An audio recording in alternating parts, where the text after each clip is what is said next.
Good morning guys mga kalingap. Magandang araw po sa inyong lahat. Isa na namang mainit na usapin yung atin pong tatalakayin sa ngayon. Usap-usapan po sa ngayon sa social media ang hindi magandang reaksyon ni Mang Iking matapos mapansin ng ilang netizen ang umano'y pagiging malapit nila Beyonce at ni Kapesot. Dahil dito marami po ang nagtatanong kung nagseselos nga ba si Doc Lat o baka naman po may ibang tunay na dahilan ang kanya pong ikinikilos. At syempre marami din pong mga netizen ang nagtatanong kung nagkaroon nga ba ng magandang samahan itong si Beyonce at si Kapesot, dahil tila may mga nagsasabing hindi po ito ikinatutuwa ng ilan, dahilan upang umusbong ang iba't ibang reaksyon at usap-usapan sa social media. At ang ilan naman po ay nagsasabi, simula na ba ng giyera ng Team Guapa para marating po nila ang pagkawatak-watak? So ano nga ba ang napansin ng atin pong mga viewers? Guys mga kalingap, alamin po natin ang mga detalye sa video ito. Pero bago po yan guys mga kalingap, mega love shoutout po muna sa inyong lahat. At syempre huwag niyo pong kalimutang mag-subscribe, pa-like, share and comment na rin po. So ito na nga po guys mga kalingap, dun po sa mga nangyayari, sa mga ikinikilos nga po ni Kapesot at ni Beyonce, na halos sila na nga po yung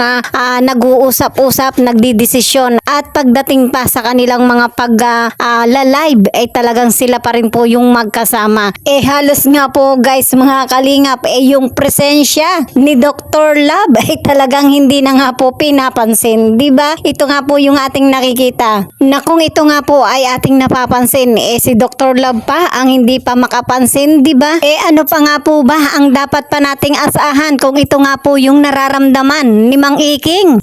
Talagang mauwi nga po sa pagseselos, di ba? Kung ito nga po yung nakikita niya at napapansin kay Beyonce at kay Kapesot, di ba? Dagdag pa niyan yung mga parinig, yung mga komento ni Nanay Hansel na talagang kung baga kinukonsente na yung mga ginagawa ni Beyonce. Na kumbaga guys mga kalinga, pagdating sa mga komento ni Nanay Hansel at ni Beyonce, parang sinisiraan na, dinadaw na itong si Mang Iking. Ayan, grabe. At nakakatuwa, di ba? Sila rin yung gumagawa ng paraan para sila po ay magkagulo. Gumawa ng issue na sila rin po yung magiging dahilan para sila po yung magkawatak-watak sa bandang huli. At yan naman po talaga yung inaasahan ng ating mga viewers, lalo na nga po yung mga sulid kalingap, ay talagang ito yung gustong mangyari, na sila ay magkawatak-watak. Dahil na rin po sa kanilang ginagawa at yung ginawa po nila sa kalingap na talagang walang kasing sama, di ba? Walang pakundangan, na kumbaga yung ginawa nila sa kalingap, yan din yung mangyayari, di ba? Na kumbaga guys mga kalingap, ayon nga po sa ilang mga kasabihan, na kung ano nga po ang ginawa sa kapwa ay siya ring babalik na gagawin ng kapwa, di ba? Na kung ano nga po ang inutang ay siya rin pong kabayaran. Ang malupit nga po nito,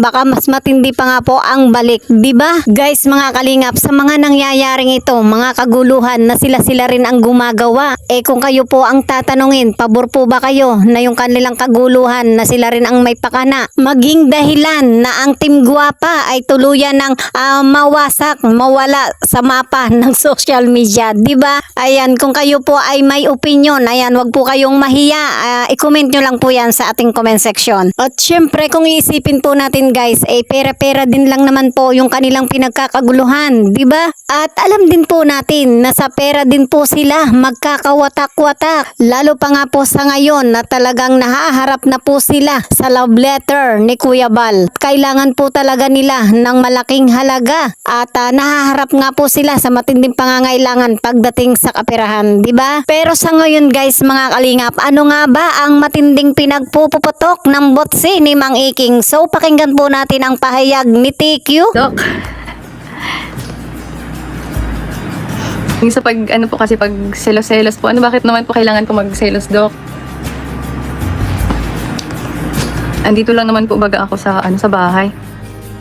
Ako po mismo ang kay Kuya Kapesot na mag-collab po kami dito sa sa YouTube niya po, yung ginamit po yung YouTube niya po ang ginamit na pang live, hindi po yung YouTube ko. Ako po ang nagsabi po noon mismo, kaya huwag niyo pong sabihan si Kuya Kapesot na parang ginagamit ako Yung ginagamit lang po ako. Huwag niyo pong ano si Kuya Kapisot na ganun. So ayun, napakaliwanag po ang dahilan. Ayon nga po kay TQ ay talagang selos ang dahilan po ni Mang Iking. Dahil sa mga pahayag na ito ni TQ, alamin naman po natin guys mga kalingap ang real talk ni Mang Iking. At dito po ay talagang kitang-kita po natin yung ngit-ngit ni Mang Iking sa pamilyang Batalero at syempre ay damay-damay na nga rin po yung ginagawa niyang real talk kay Viancy at sa magulang po nito kung saan ang mga isipin ni Mang Iking ay talagang nagkakamabutihan na ng mga magagandang plano itong si Viancy at si Kapeso. Maging ang mga magulang po ni Viancy para kay Mang Iking ay nagiging konsentidor na magulang. So ang malupit nga po nito sa real talk ni Mang Iking ay lumalabas na tinutuldukan na ang ugnayan po nila. Aba ay naggegera na ba ang Team Guwapa? Ayan, alamin nga po natin sa pahayag ni Mang Iking.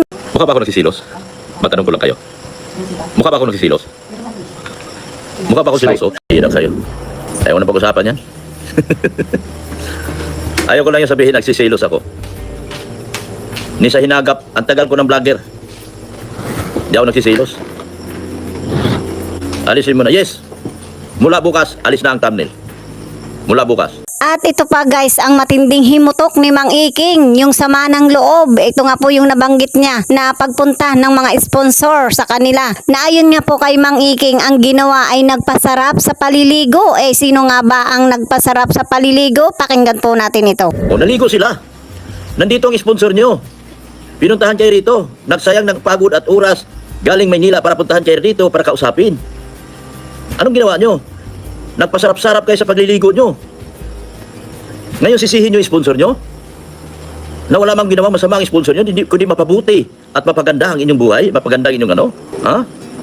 Hira kayo. At ang matindi pa nga po nito guys mga kalingap mukhang tagilid na, mukhang mawawash out yata ng maaga ang Team Guwapa dahil sa kanilang galawan sa isa't isa. Masyado na kayo nagpapadikta dyan sa mga nakapaligid sa inyo.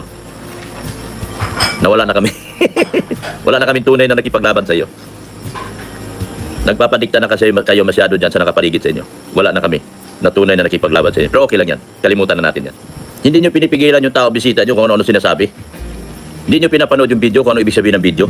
Yan na, malinaw yung sama ng loob ni Mang Iking na kung saan nga po yung kanilang sakripisyo, yung kanilang pakikipaglaban tuluyan ng winalang halaga ni Tikyo. Ito po yung nararamdaman ni Mang Iking. Ayan, grabe, mukhang nagkakalabuan na. Pero batid naman po natin na kapag kayong layunin po ay nagsimula sa gulo, talagang magwawakas din po yan sa kaguluhan, di ba? Ayaw nang ipa-thumbnail. Okay, fine. Bukas, wala ng thumbnail. Oh. Yung mga pagbabawal na yun, isa na yun sa dahilan. Magaling yung advisor nyo. Pero, at mahina na kami. Ganun lang yung kasimple. Di ba? Baliwala na kami.